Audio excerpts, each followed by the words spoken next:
Si vous me suivez sur Instagram, vous devez donc savoir que nous revenons juste de 3400 km jusqu'aux Picos de Europa en Espagne. Là-bas, nous avons vu des paysages complètement magiques et je vous prépare ça dans une série de plusieurs vidéos pour bientôt. Du coup, pensez à vous abonner. Vous savez, c'est ce fameux petit clic qui m'aide et me motive énormément et qui a un impact direct sur la survie des abeilles et donc au maintien de notre écosystème. Vous ne voudriez pas participer à son effondrement quand même. Bon, alors maintenant que vous êtes abonné, on continue sur notre aventure d'aujourd'hui. Vu que nous avons dû écourter notre trip à cause d'une mauvaise météo, nous sommes encore en congé et dans l'ambiance moto. Alors, même si on a déjà été bien gâtés, on en redemande encore un peu. Tony, elle va bien ton Africa Twin ? Ouais. Oh putain ! C'est plus une Africa Twin ? Elle a pris l'eau, elle a rétréci. Oh mince. Bon, alors dans l'idée, moi je devais avoir pareil, je devais avoir Parola, ma petite DR. Sauf que elle m'a fait du pur merguez à daver. Elle a pas voulu démarrer, il n'y a plus de batterie. Donc en 3 semaines, la batterie s'est entièrement vidée alors que normalement il n'y a pas de raison. Donc là on va se faire le TET Drôme, enfin un petit bout, parce qu'il fait un soleil de fou, il pleut à fond dans les Bardenas, c'est pour ça qu'on s'est barré. Hier on a fait 1000 km à travers l'autoroute, c'était formidable. Et du coup on s'est dit aujourd'hui il fait beau, chez nous la pluie arrive que demain. Donc pourquoi ne pas aller se faire un petit peu de off-road. Donc on va choper la trace du TET qui vient du sud-est, qui traverse Drôme vers Célène. Here we go! Nous mettons donc le cap sur le Mont Ventoux, qu'on aperçoit déjà au fond de ce superbe décor de printemps des Baronnies provençales, pour entrer dans la trace du TET quelque part là-bas.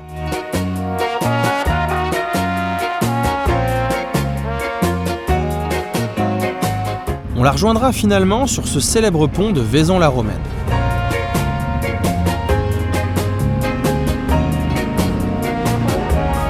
La route commence à se rétrécir. Bon, c'est bien, mais nous on voudrait de la piste. On n'est pas là pour astiquer le bitume après tout.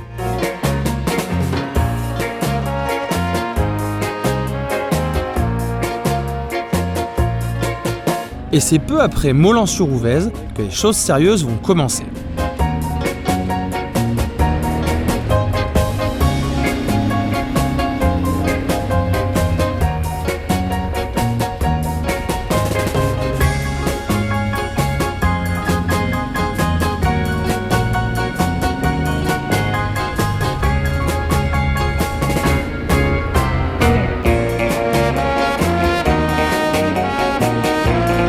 Voici donc parti pour traverser ces collines à travers les pistes. Et je peux vous assurer que nous avons beau connaître la Drôme assez bien, nous allons quand même la voir sous un angle qui nous était inconnu. Et quel spectacle!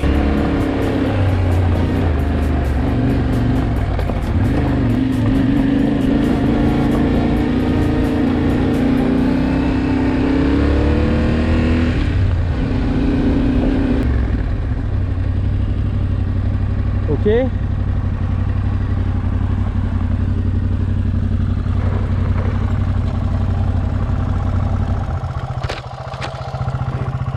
C'est un peu pour ce genre de moment là que je voulais faire du off-road.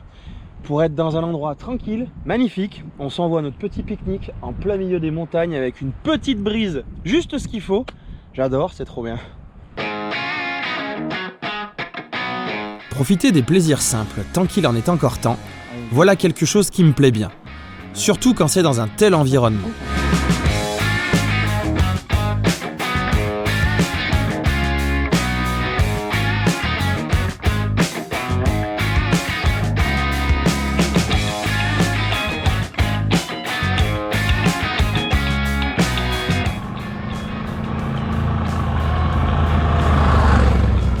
L'heure tournant, et ne sachant pas ce qui nous attend devant, on finit par repartir. La descente à l'ombre des pins est vraiment sympa, avec juste ce qu'il faut de difficulté pour notre niveau de débutant.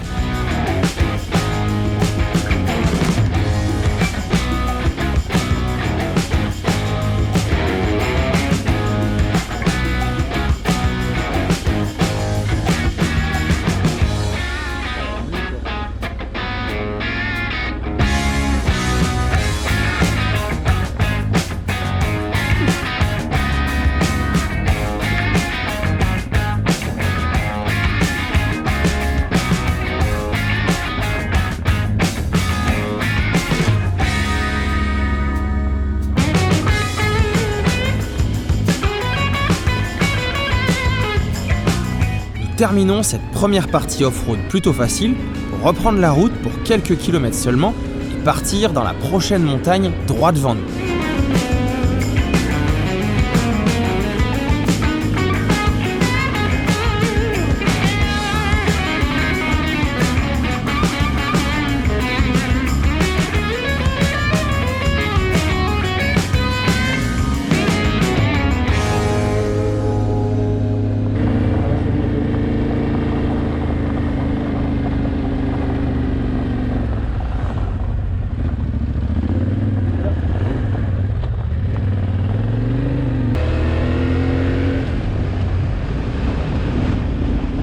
La piste est bien agréable et nous mène au col de Millemandre, qui offre une vue assez spectaculaire tout autour de nous. Je vous laisse en juger par vous-même.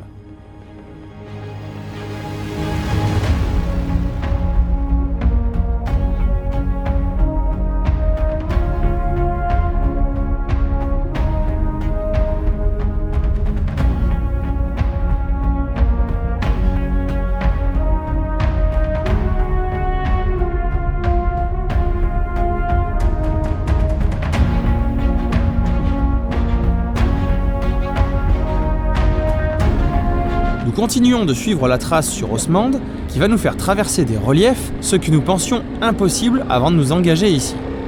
Remarquez, on se demande quand même après chaque virage comment ça va continuer et si ça va continuer. Mais bon, quand on a ce genre de vue rien que pour nous, il faut peut-être arrêter de se poser autant de questions.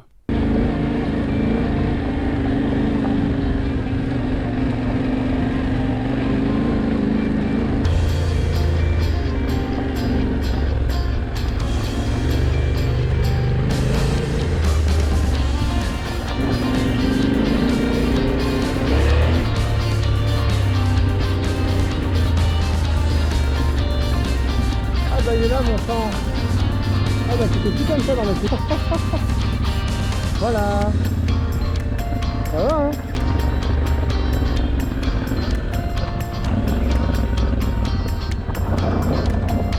Ah, rapide pour tourner.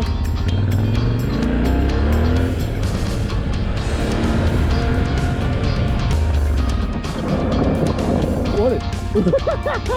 Faut pas y aller trop fort. C'est comme sur la neige, après il y a un point de non-retour on dirait. C'est pas magnifique ça?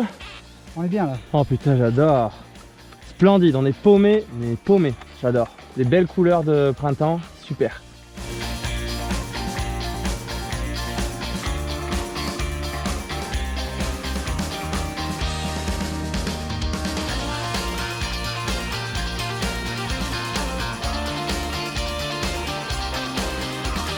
Nous retrouvons une nouvelle fois un bout de goudron pour rejoindre la prochaine section de piste qui arrive rapidement et qui va encore nous faire couper à travers les crêtes et les flancs des reliefs.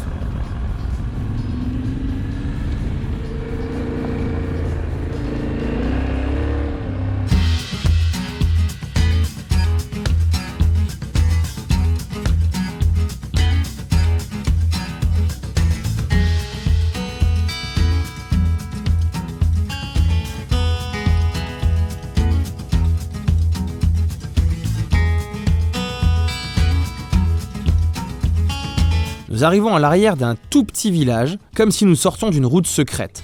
La prochaine étape sera de rejoindre une station essence pour hydrater la petite DR de Tony. Au début, je faisais ce geste juste pour rigoler. Sur cette montagne, on ne voit aucune piste au loin, et elle est quand même assez balèze. Eh bien, on va y laisser quelques gouttes de sueur et Pepper un petit peu de peinture, car oui, nous allons vraiment passer par-dessus ce gros caillou. Comme toujours, la GoPro ne rend pas fidèlement la réalité de la pente. Elle est recouverte de pierres pas désagréables à passer, mais la vraie difficulté, c'est qu'elles ne tiennent pas au sol et qu'elles roulent sous nos pneus. Il faut donc bien s'accrocher et doser les gaz, ce qui demande beaucoup d'attention à des débutants, surtout quand on ne connaît pas encore bien sa machine. Et c'est ici que je vais commettre une grosse erreur, m'arrêter en pleine montée pour attendre Tony, et paf le Greg. Oh putain, je tombe. Putain, elle est tombée. Et merde. Oh putain. Si vous saviez comment ça me fait chier de la voir comme ça, mais bon, elle est équipée et faite pour. Alors, comme on dit, c'est la première rayure qui fait mal. Et ben voilà, c'est fait. Il va falloir bloquer la roue avant, je sais pas, ça fait que glisser.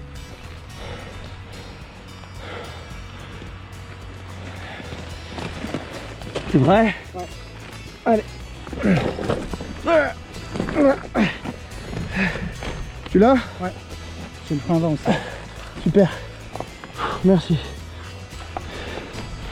Ouh. C'est chaud, hein? Ouais.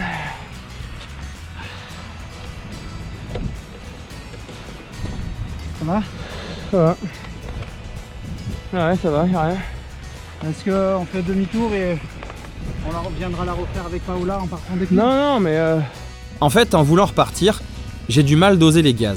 Les pierres sous mon pneu arrière se sont dérobées en démarrant et m'ont décalé la roue sur le côté. Je ne m'y attendais pas et vu que la T7 est super haute, même pour moi qui suis un peu grand, j'ai tout bêtement perdu l'équilibre et paf.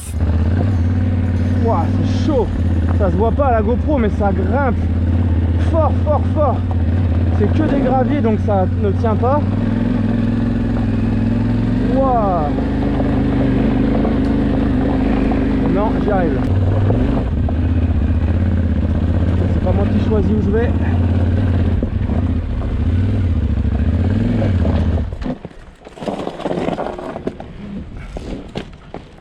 Eh ben mon vieux,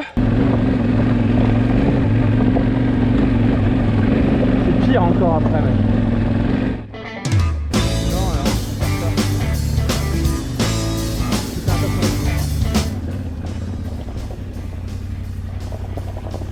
On décide de continuer malgré tout, et la suite va être bien pire que cette partie. Mais notre récompense nous attend tout en haut.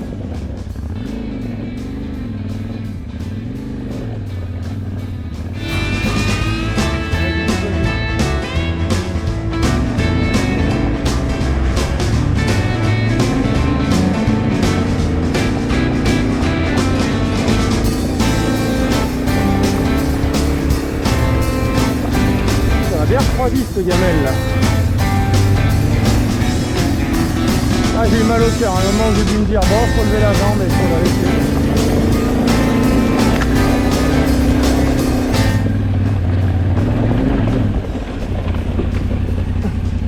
Je vais rester coincé. Oh putain, non, non, non, non, non. C'est bon.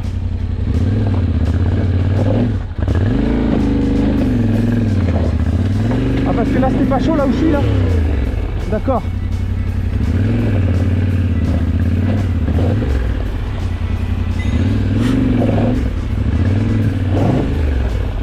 Je peux pas monter. Je peux pas monter. Je suis coincé. Je finis par repartir, et Tony me dit que le passage devant est super chaud, et qu'avec de l'élan ce serait mieux. Bon ben, allez, au casse-pipe.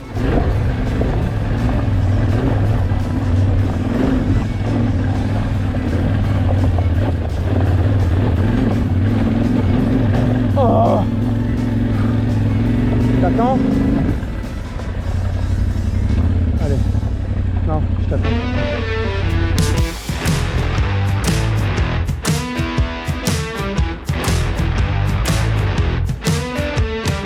Ça se mérite, je sais pas ce qu'on va avoir de l'autre côté, mais franchement, c'est une merveille. Allez, on arrive au col.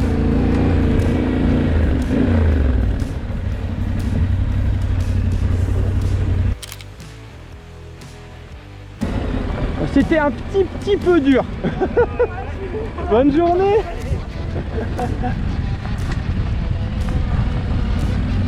Et ouais, chez nous, la partie super dure où je me suis cagué, j'ai même pas allumé la caméra, je croyais qu'elle était allumée, chenouille. Donc, les retrouvailles avec le goudron, et on en a bien chié. En sortant de cette partie de piste, il va y avoir une longue session de route pour s'approcher des alentours de Montélimar. La journée est déjà bien avancée, la fatigue s'installe, et même si nous sommes de plus en plus proches de chez nous, nous n'avons aucune idée de la difficulté de ce qui nous attend. Peu après Tolignan, on s'engage sur une petite route qui perd rapidement son goudron. Allez hop, on retrouve la piste. Nous allons certainement repartir dans des petites collines de cailloux, et heureusement que Tony me fait encore penser à couper mon ABS, car j'avais oublié une fois de plus. Ah, c'est insupportable cet ABS qui s'enlève à chaque fois, là, enfin qui se remet à chaque fois. À la belle saison, ça doit être terrible avec les lavandes là. Formidable. T'as pas intérêt de déborder dans un champ à côté parce que c'est des chênes truffiers. Tu vas prendre le petit coup de fusil là. Boum boum. Cette portion était ultra courte, mais la prochaine est juste ici. Je ne le sais pas encore, et ce qui nous attend n'est pas le mieux pour une fin de journée après notre road trip en Espagne encore dans les pattes. Pas là-haut quand même. Non. Sérieux là?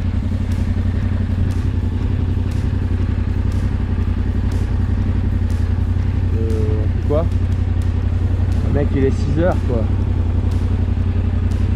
Waouh, attente non?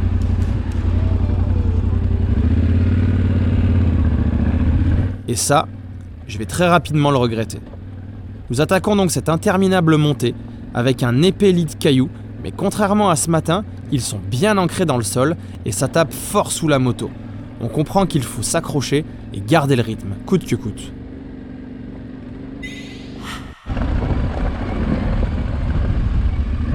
Incroyable la vue. Ça nous a monté à 617 mètres d'altitude cette histoire là. Honnêtement la montée c'était la plus difficile qu'on ait jamais faite hein. Et elle durait, elle tapait, moi j'ai entendu de ces trucs, j'ai peur de regarder sous la moto, tu sais quoi. Vous l'avez compris, on échange avec Tony à l'intercom. Et le soir, j'ai bien inspecté sous la moto et je peux vous garantir que ce sabot AXP est une vraie pépite. Il n'a pas une seule marque. Et c'est plutôt incroyable vu ce qu'il a pris dans la journée. D'ailleurs, si vous avez une T7 et que vous êtes intéressé par ce sabot, je vous conseille d'aller faire un petit tour dans la description de la vidéo. Oh là là, oh. Waouh. Olé.